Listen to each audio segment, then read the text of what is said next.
Good morning and greetings to you all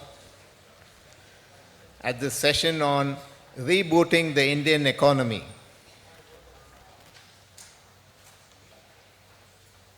We have here with us two intellectuals, Mr. Chidambaram, who has played a stellar role in shaping economic policy, and Dr. Sanjaya, who as an economist, policy analyst and commentator, and media advisor to the Prime Minister has had a ringside view of economic policies as they evolved. They really don't need much of an introduction, but for the purposes of this session, let me be brief. Mr. Chidambaram, as you all know, is a leading lawyer with an MBA from the Harvard Business School, former Minister of Commerce, Finance, Home, and several other portfolios, now a leading member of the Congress Party in the Rajya Sabha. Dr. Sanjaya, economist, journalist, accomplished and reflective writer, policy analyst, former media advisor to the Prime Minister, author of several books. Of the two books that enlivened public policy and political discourse in 2016, one is by Mr. Chidambaram, titled Standing Guard, a Year in the Opposition, which covers a wide range of issues, including the economy, the budget, governance, and government-opposition interaction. The other, by Dr. Sanjay Baru, is 1991, How P.V. Narasimha Rao Made History. Dr. Baru's earlier book, The Accidental Prime Minister, has been a bestseller, selling over 80,000 copies.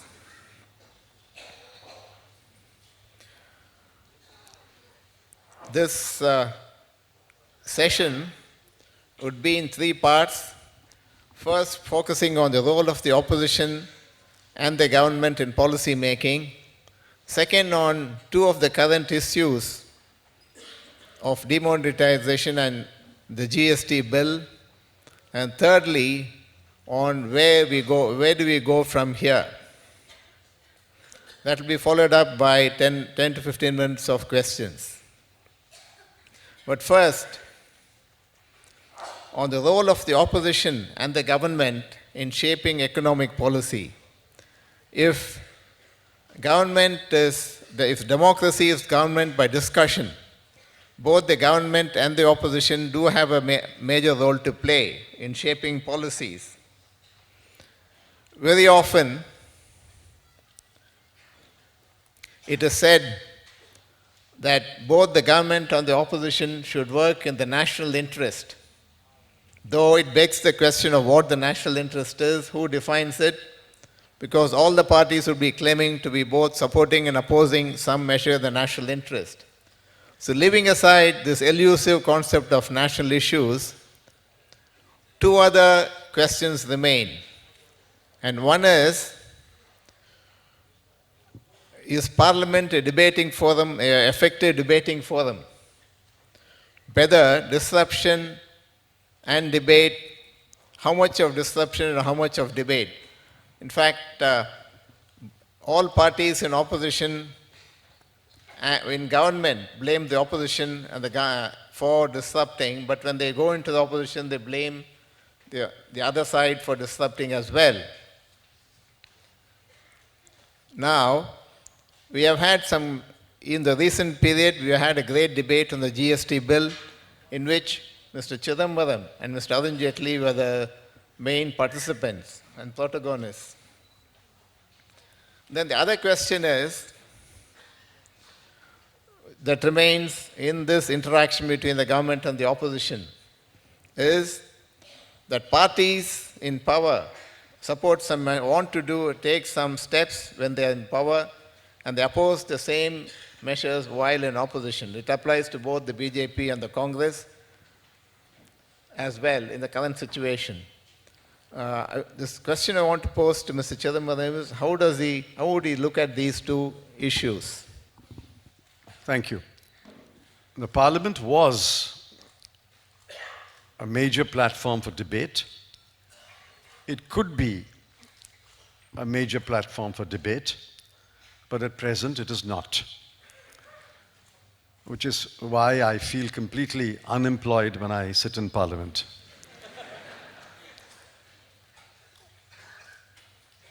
Over the years, Parliament's time has been used for things other than debate, and that's unfortunate. In fact, I think governments welcome disruption. Debate will expose government. Disruption will not expose government. But let me tell you for the record, the person who raised this to a principle of democracy is my good friend Mr. Arun Jaitley, when he said, obstructing parliament is legitimate parliamentary tactics.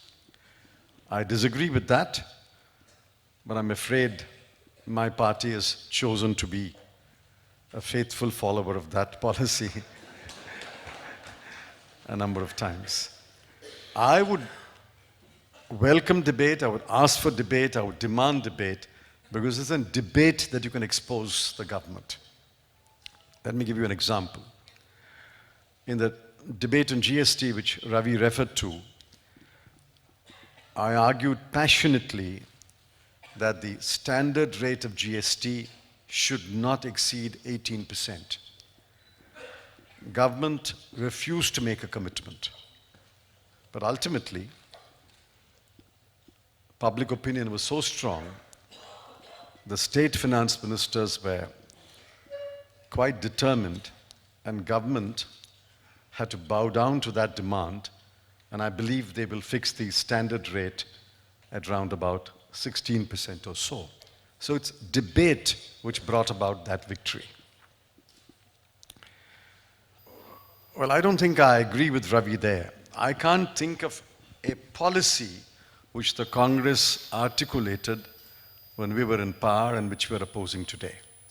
If he can name one, then I'm willing to reconsider my statement. I can't think of a policy that we articulated which we're opposing today. I was thinking of the GST, which GST, long delayed. The BJP opposed it, and they are supporting it today. We supported it then, we support it now, but we support it on the grounds that we supported it then. If you are proposing a standard rate of 22%, obviously we will oppose that rate. If you are proposing that the 1% additional tax will be levied, we will oppose it on that ground. We supported GST, we support GST, but we are opposing certain clauses of the bill which we never articulated when we were in government. Now moving to Sanjay Baru's book on Narasimha Rao, I want to ask him the question, was Narasimha Rao unique in any way? Could Chandrasekhar and, say, Yashwant Sinha have done what Narasimha Rao and Manmohan Singh did in reforming the tax system, opening up to foreign trade, removing industrial licensing, and so on? Whether the circumstances forced their hand or whether Narasimha Rao had something unique in him that he was able to carry it through. Well, first of all, thank you, Ravi. Thank you for Hindu for being here this morning. On the earlier question about opposition and parties in government, there is this famous quotable quote of Dr. Manmohan Singh, who used to always say, do not judge a political party by what it says in opposition, but what it does in government. Right? And he would always remind us, look at what everybody said, the entire opposition said in 91, when we brought in these economic policy changes. The left opposed the Congress, the BJP opposed the Congress, the Janata Party opposed the Congress. Everybody opposed Narasimha Rao. And yet, since 91 till now, every single major political party in the country has been in power in Delhi, in one way or another, including the left. They supported a government from the outside. CPI was actually in the Devagowda government, of which Mr. Chidambaram was a finance minister. And the CPI was in the government of Mr. Chidambaram's dream budget, if I'm not wrong, right? So every political party since 91 has pursued the same trajectory that they opposed in 91.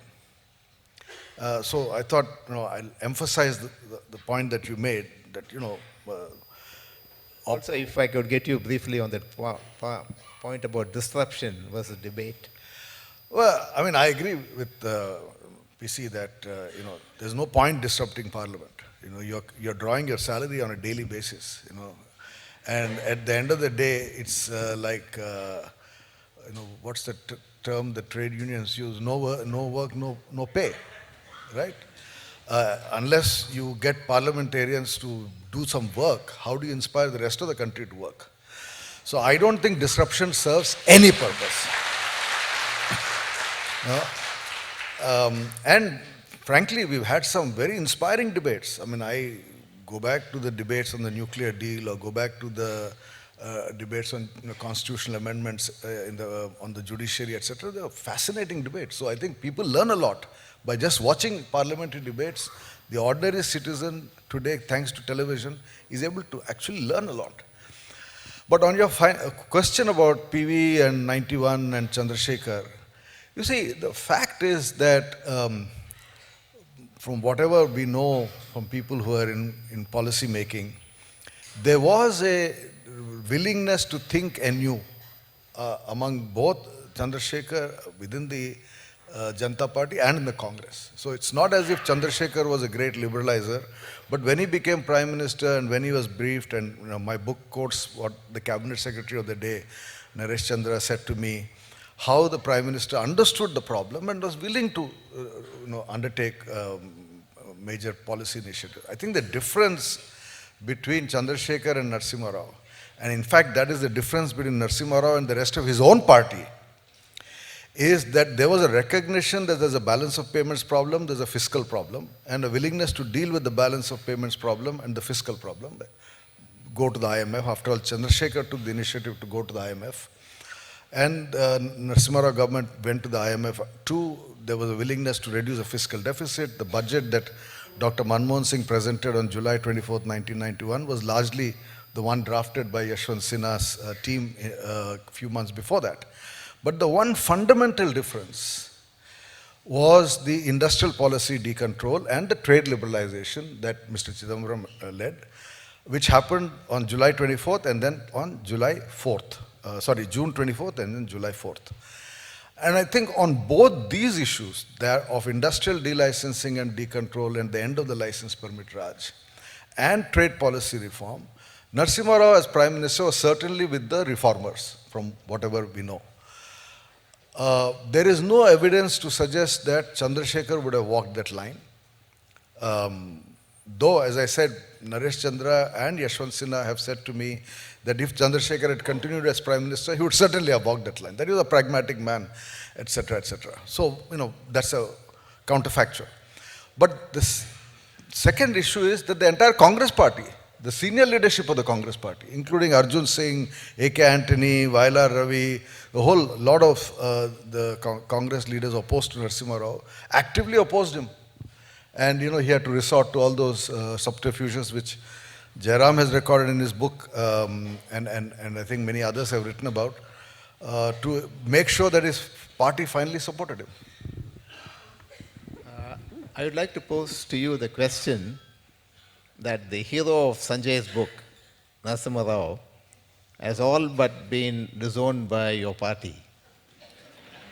What would you make of Narasimha Rao as the former initiator of liberalization in 1991 and overall as his term as Prime Minister? So when we discussed Sanjay's book in Delhi, I said, look at the cover of that book. It's Narasimha Rao, 1991. This is the book.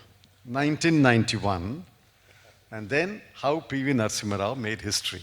So actually the title of the book is not Narasimha Rao. The subject of the book is 1991. In 1991, undoubtedly, Mr. Narasimha Rao was a hero. But we are not judging Mr. Narasimha Rao based on 1991 alone. And I said, without any reservation, I said, the major credit for liberalization goes to Mr. P.V. Narasimha Rao. There's no question about it.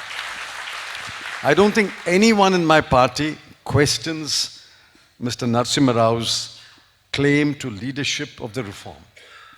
Dr. Manmohan Singh provided the intellectual input and the intellectual heft, but without a Prime Minister's support, no minister can carry out reforms. But we are judging Mr. Narasimha Rao not on that 1 year, we are judging him on the 5-year term. In 1992, if Sanjaya were to write a book on 1992, he'll certainly not call Mr. Narasimha Rao the hero of 1992. And by the end of 1992, Mr. Narasimha Rao had virtually destroyed the base of the Congress party. And then what happened in 1993 and 1994 simply took the Congress party further down, which is why the Congress party is not very kind to Narasimha Rao. But on reforms, let me say, without any hesitation, undoubtedly the major part of the credit goes to Mr. Narasimha Rao. He was unique in many ways. Who else could have said, not taking a decision is also a decision? And I'll tell you another famous statement of his. He told me once, Chidambaram, why are these people saying that I have moved to the right or I have moved to the left? I have not moved anywhere. I stand where I stand. The ground under me is shifted. No, these are remarkable insights. These are attractive, catchy, but they are remarkable insights about how policy is made. You have to understand the context and the time and the challenges. A policy is decided only on the basis of context, time, and challenges. But I don't agree with Sanjay. He's being very kind to Chandrasekhar. I mean, Chandrasekhar ji, I knew him very well. I interacted with him. He was bitterly opposed to reforms. After he left office, and when I first announced the trade policy reforms on the 4th of July, he made a fiery speech in Parliament lambasting me. And I walked up to him and said, Chandrasekhar ji, why are you so angry with me? Here are papers produced in the Commerce Ministry based on the Alexander Committee report and the Abid Hussain Committee report. And these notes were submitted to the PMO. He said, I have never read those notes. I think he was bitterly opposed to reforms. I have no doubt in my mind he would never have attempted anything like we attempted in 1991. Yes, to be fair, Mr. Yashwant Sinha had the intellectual capacity to conceptualize the reforms, without doubt.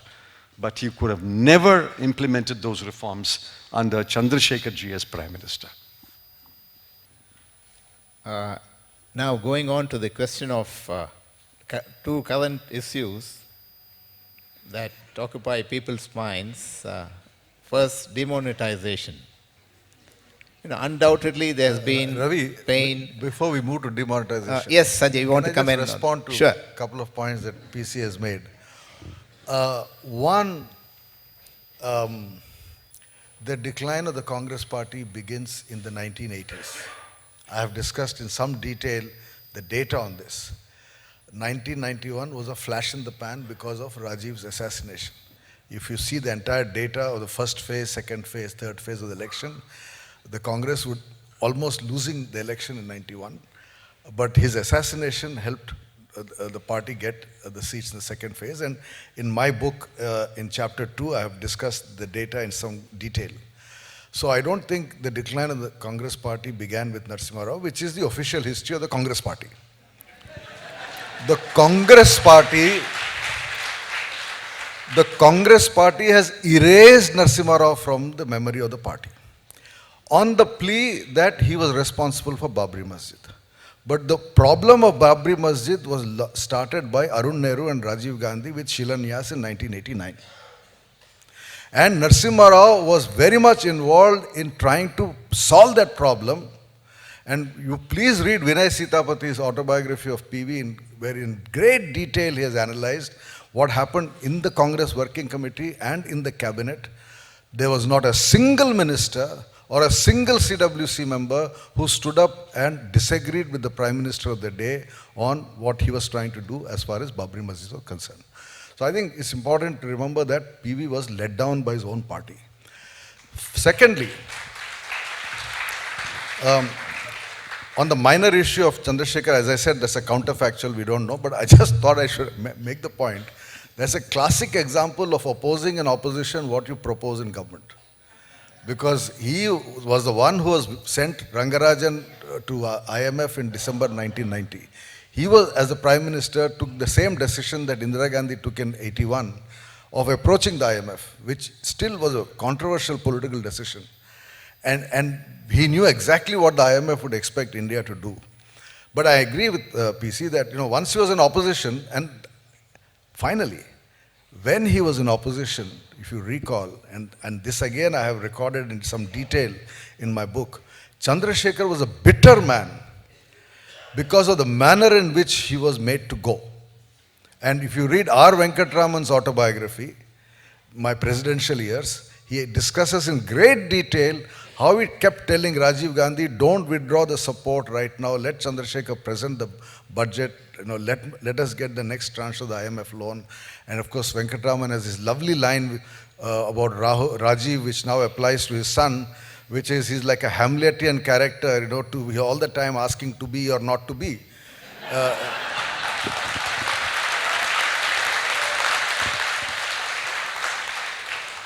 Would you like to respond to any of those?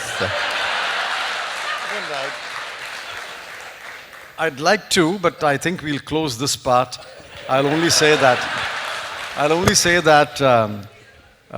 Sanjay is very partial to his father's good friend, Mr. Narasimha Rao.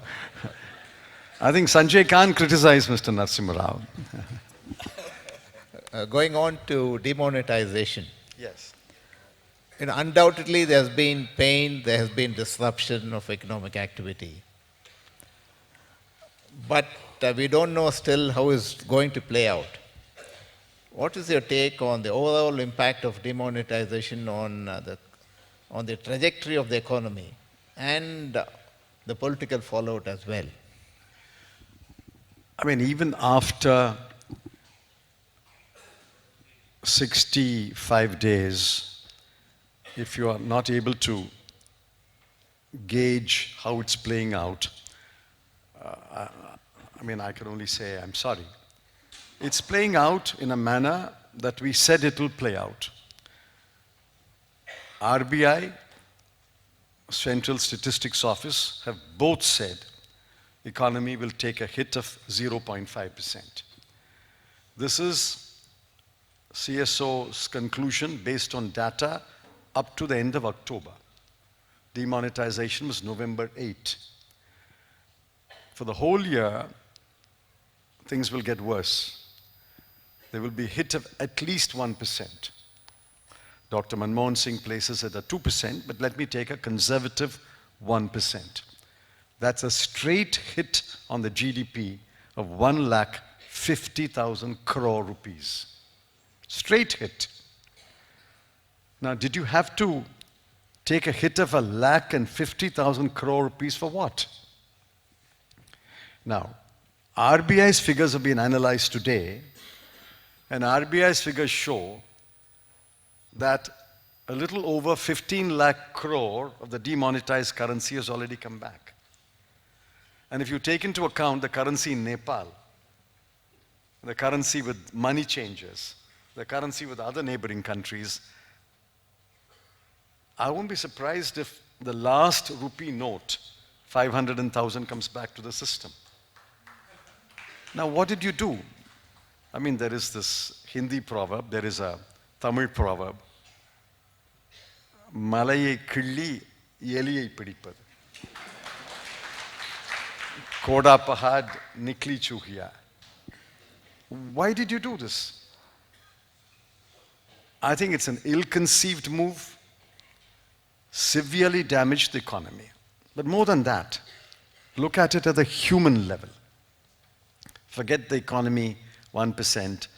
All right, economy will pick up maybe after 12 months, 18 months. Look at the human level. At the human level, there is now recorded evidence, and you can't deny it, that small micro enterprises, 80% have shut down. Medium enterprises have taken a hit of 50 to 60%. Automobiles has taken a hit of 60%. Fiat company did not produce a single car in the month of December. Not one car was produced. Every major mandi and market is closed. From Azadpur to Hapur, every major mandi is closed. Manual workers, there are 45 crore people who are either daily workers or self-employed every day. 15 crore depend upon work given by others. They've had no work for several days, several weeks. The remaining 30 crore are self-employed. Fruit seller, flower seller.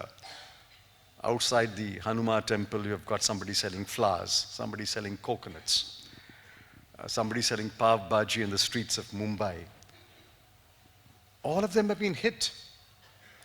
Who's going to compensate them?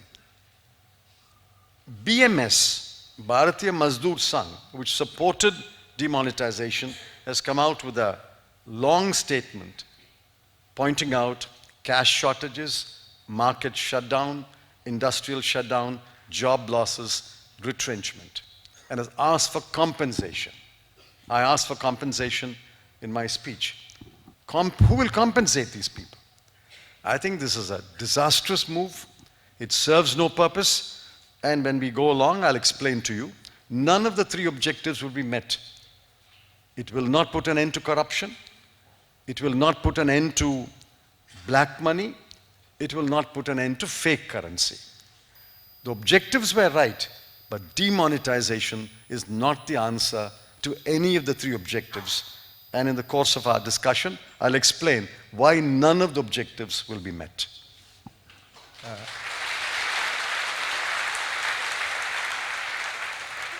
Sanjay, as an economist, would you think that the pain, the disruption and loss of livelihoods is a price worth paying for the attack on black money? Ravi, first of all, I agree with everything that Mr. Chidambaram has just said in terms of the impact. So I won't repeat. Certainly, I think there's enough evidence to substantiate whatever he has said. But I would make two very different points. You asked me to reply as an economist. You know, economics as a discipline draws its knowledge from two sources, essentially two sources. One is history, in other words, historical experience, and other is human psychology, right? So based on an understanding of how societies have behaved and how human beings respond to various incentives and disincentives. So almost all economic theory can be explained in these manners. Now, so many economists have held forth on demonetization, from Amartya Sen to Jagdish Bhagwati to all kinds of fellows. But the fact is, on historical experience, we have no basis to say anything, because there has been never anything like this done ever. I can substantiate that comment. It was done in three countries. We are in the distinguished company of Zimbabwe, North Korea, and exactly. Libya. I know all that, but they are not relevant parallels. As you said, if there's enough time for discussion, I can explain. But none of those historical parallels are relevant. Here is a normal functioning market economy from which you have withdrawn 86% of the cash. That has not happened anywhere before. Second, human psychology. All of us, every economist will use game theory, rational choice theory, etc. to explain that if a person is hurt, as indeed they have been, and I agree with Mr. Chidambaram, people have been hurt, they would respond in a certain way. The fact is, people of India have not responded in that way. And as I said here yesterday, this is a subject for study for sociologists. Economists have nothing to say on this. I think it's a serious subject for sociologists that despite these 2 months of economic hardship, we have not seen social violence or political violence. I mean, this is a country of Rasta Roko, Gherao, Dharna, bus burning, stoning, etc., etc., etc. We have seen frustration, we have seen anger and queues and minor incidents here and there, and some of them have been reported, and as yesterday someone said, many of them may not have been reported. But by and large, there's been no disruption of urban life across India. While 2 months back in Bangalore, they burnt some 20, 30 buses? For what? Some obscure reason, right? Bus burning is the easiest thing to do in cities, right? So therefore, I'm not defending what has been done. I'm saying that this is a subject for sociological. Since you asked me to reply as an economist, I don't think economists have much to say, frankly. And many of them are talking out thin air. They're saying all kinds of things which I don't know on what basis, even in terms of projections. Mr. Chidambaram mentioned 0.5% or 1% or 2%. Unfortunately, my former boss said 2%. On what basis? What is the statistical basis or theoretical basis on which you come to this conclusion? I don't know. And therefore, I think this is something we have to wait and watch, and I hope hundreds of PhD theses will come out of what has happened here in the last few months. What do you think is the political fallout of demonetization?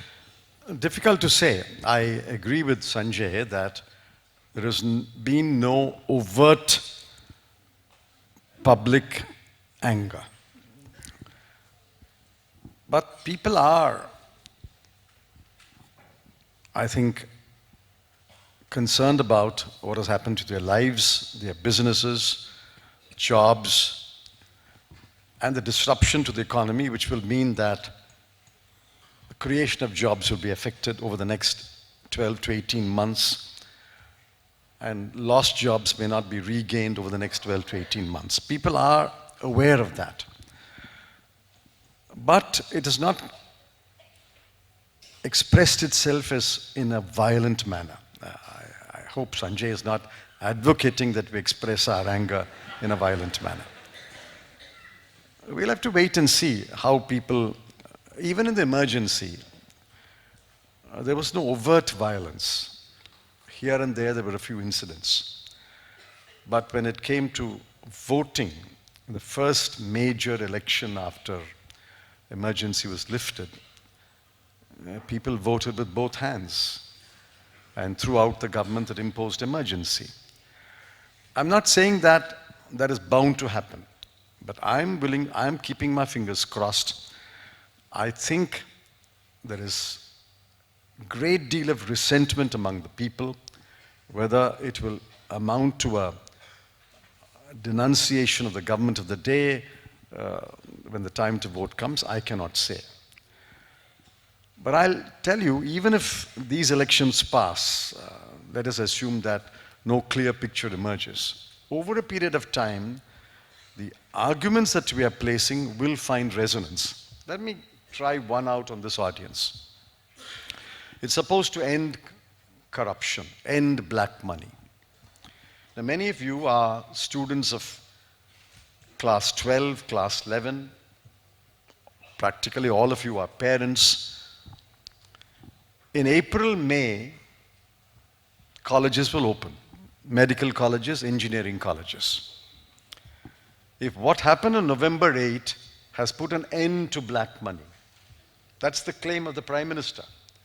If what happened on November 8 has put an end to black money, will the government guarantee every parent, every class 12 student that in the month of May, no medical college, no engineering college will demand a capitation fee in cash.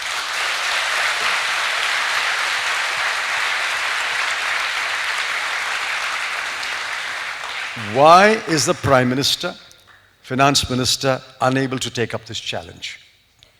They should say, yes, black money is over. In May, we assure this nation, no medical college, no engineering college, no dental college will demand capitation fee in cash. If they demand capitation fee, you're free to pay it in check. Let them make that statement. Black money is generated not because you want to generate black money. I want my caste certificate. I want an income certificate. I want my name mutated on the land record. I want a building permission. I want a driving license. I want a change of address. Somebody is demanding money. And if he is demanding money in cash, I have to necessarily generate it in cash. That is how black money is generated.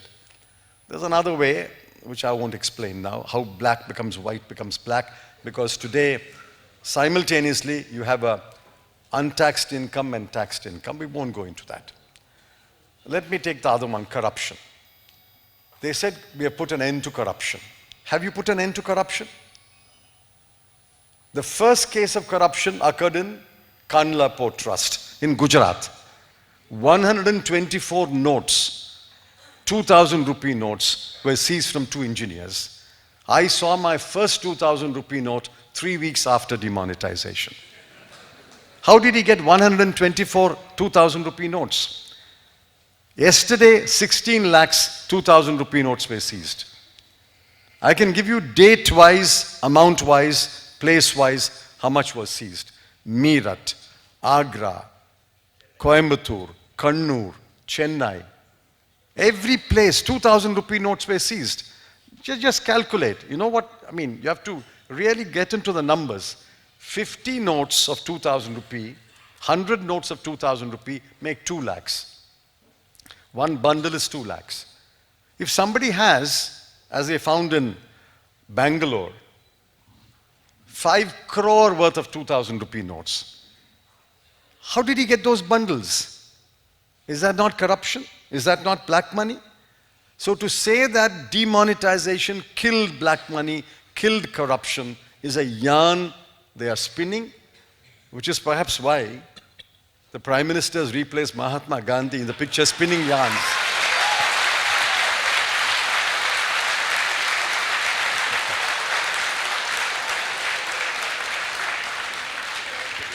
This is the new yarn they are spinning on the charka.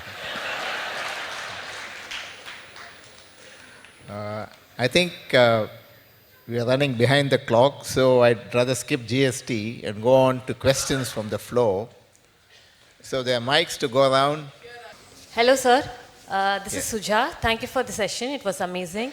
And my question is that due to demonetization, there is a increased awareness and adoption towards digital currencies like bitcoins.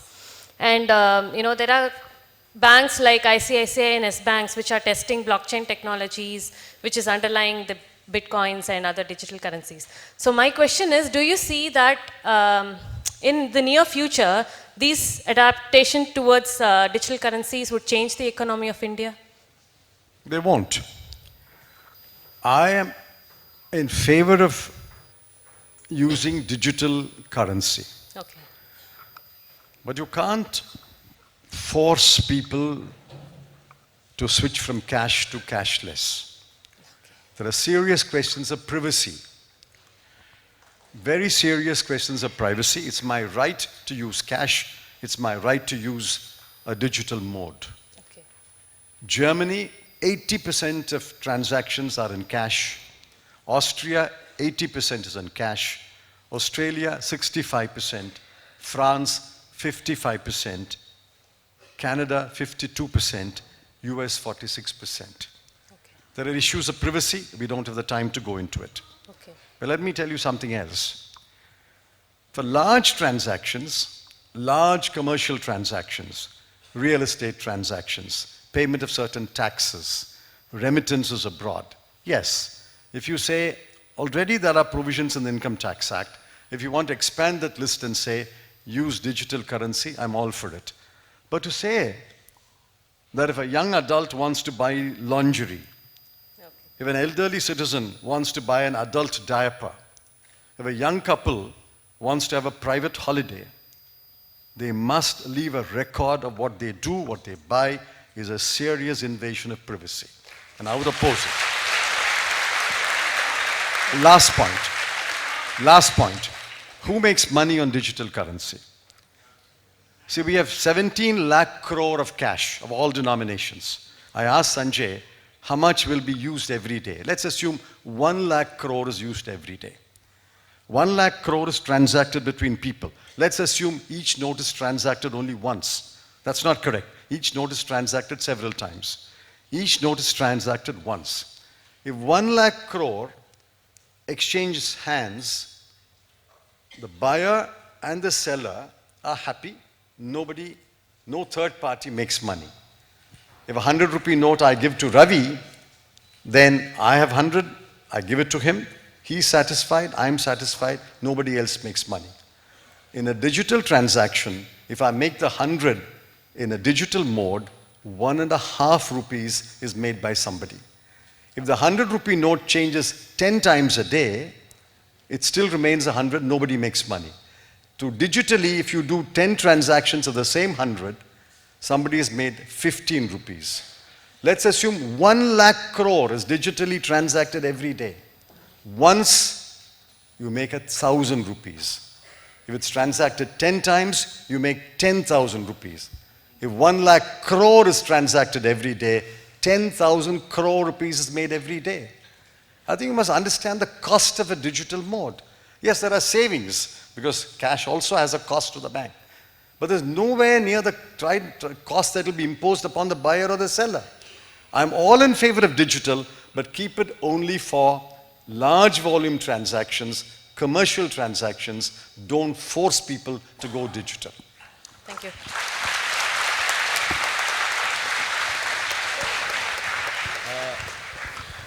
Good morning. Good evening to you, sir. I'm sorry, whatever it is, because I got engrossed. I am putting a very simple question to you, sir. Why did you fail miserably? Were the people fools not to bring you to power? Thank you. Well, we failed because people did not vote for us. In the eyes of the people. See, people vote on a number of issues. Indian elections, like US elections, are a collection of state elections. People in different states vote on a number of issues. We were in power for 10 years. We did a number of right things. We also did a number of wrong things. Ultimately, you are the judge.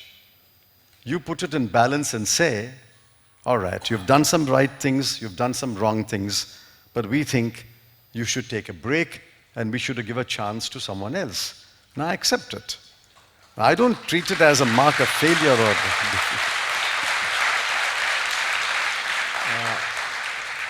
My name is Abhishek and I'm an entrepreneur, and I have two questions. One is, I think we are a representation of society here, and I'm assuming a very intelligent society. Why don't you try and take a little poll on how many people think demonetization is good? Number two, in 60 days you want the current finance minister and prime minister to assure you that there were no medical seats or engineering seats sold at cash capitation. In 60 years, why haven't you been able to achieve it?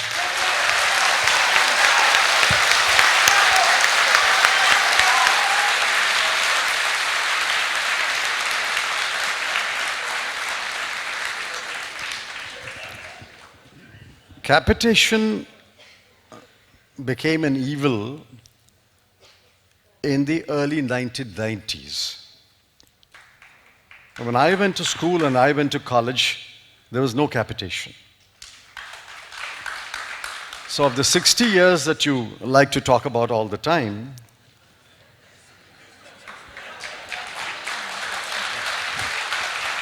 capitation was not an evil for the first 35 years or so. Capitation became an evil when private sector entered the education sector in a big way.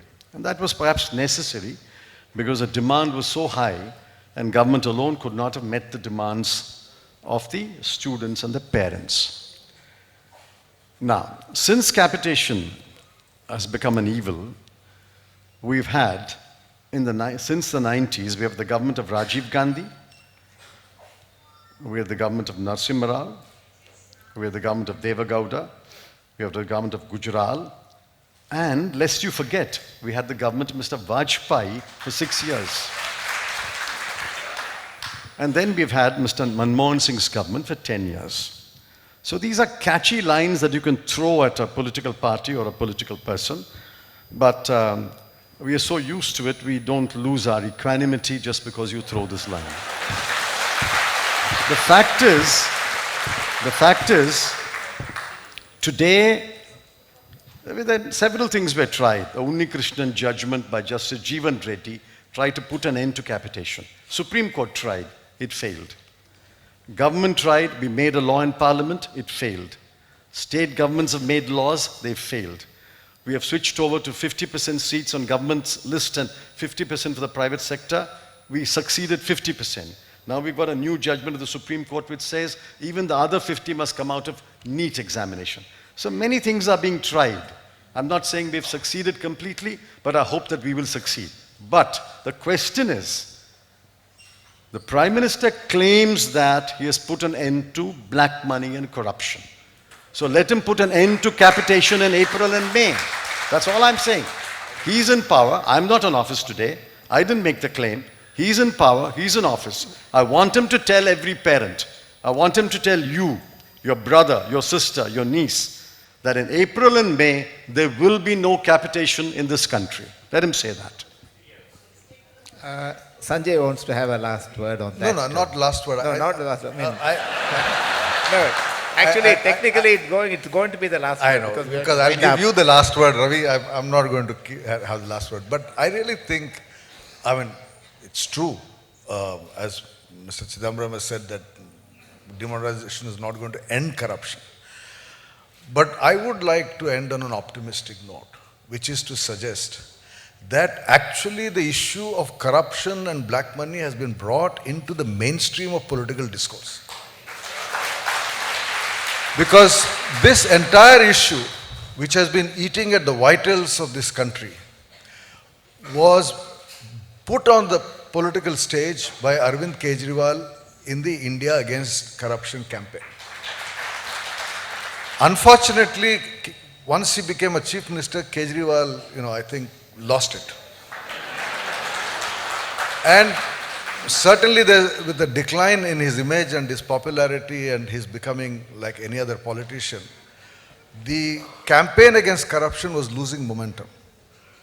But I'm glad, for whatever reason, the reason may be political, whatever the reason is, I think today the issue of the fight against corruption has been brought to the center of national politics, and we should ensure that it remains there. Thank you. I think we could go on for another 1 hour, but we are absolutely out of time. I'm most thankful to Mr. Chidambaram and Dr. Babu for sharing their thoughts with us.